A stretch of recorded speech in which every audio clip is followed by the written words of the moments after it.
reefs provide more than food. They also provide protection.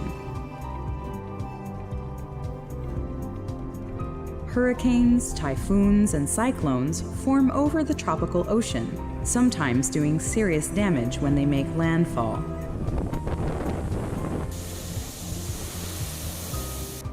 Reefs dissipate waves' energy, reducing wave height and slowing the water before it crashes into the shore. Scientists created a computer simulation to understand how this works. So how do we do this? It's a 12-step program in 3 parts. First, identifying the hazard, understanding the role of coral reef ecosystems in reducing that hazard, and then quantifying the consequences.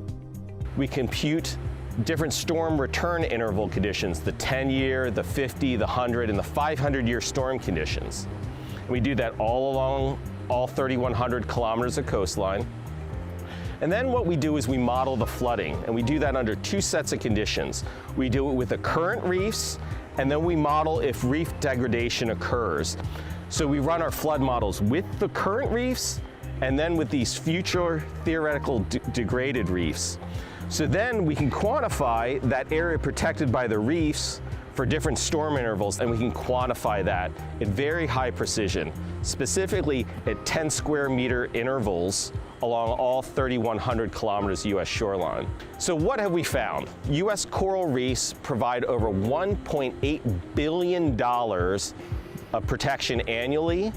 They protect over 18,000 people from flooding annually, and over $5 billion are protected for the 100-year storm. Basically, those losses would double if the coral reefs were degraded. Across the U.S., coral reefs are struggling.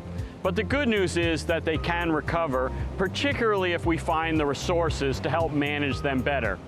This new study, by helping to quantify the benefits of coral reefs, can help us find the opportunities to fund the needed conservation and restoration.